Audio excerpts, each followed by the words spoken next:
separate lang natin yung meat dito sa ating sauce na binabad. Kasi, pan-fry natin yung ating pork chops. Then, magagamit natin yung ating sauce for later, mga palangga. Huwag natin itapon yung ating pinagbabaran kasi gagamitin natin yan later. So, nakamarinate na siya for 4 hours. Siguro okay na yan. Much better talaga pag overnight. But, this is in hurry. Kaya 4 hours na yung kaya kong ibabad siya.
See, the color is perfect color na siya. So, ganyan yung gusto natin ma-achieve sa ating meat.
Na-dissolve na yung best part na gusto natin, kaya naging golden brown na siya. Sinadya kong hindi hugasan yung ating pan kasi yun yung magbibigay ng flavor, more flavor sa ating dish. So kung galing sa pinagprituhan nyo, wag na kayong tsagang maghugas dahil magagamit yun. Sabi nga nila, that was the best part para sa dish natin, na yung kanyang savory. See? Wala na yung burning effect niya dyan sa ilalim kasi syempre natunaw na siya. Then, babalik natin yung ating meat.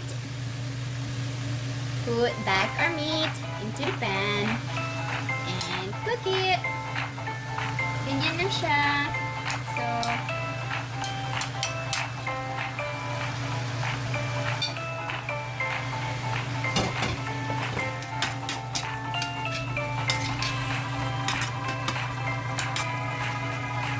cook it for like 3 minutes more. Sorry guys, I forget. We should put a little bit amount of honey. Alright, that's it.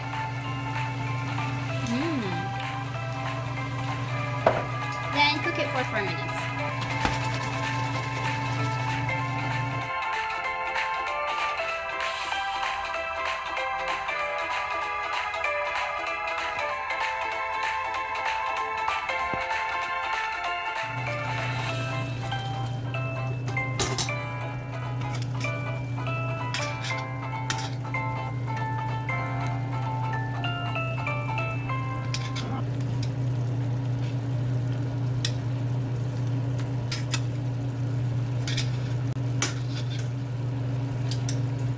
As you can see, it's almost ready.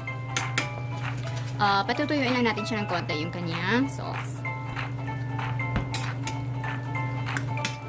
Ayan mga palangga, luto na siya. Luto na ang ating pork chopstick. Ayan. So, okay na yan. Medyo wala na yung sabaw niya. Konti na lang yung kanyang sauce. Dagdag na rin ulam yung sauce. So, hindi na natin siya masyadong patuyuin. So, that's it for today. And meron akong boiled broccoli together with it. Yan ang yung aming dinner for tonight. So, thank you so much guys for watching. This is Precious Honey saying, peace out to everyone. Bye!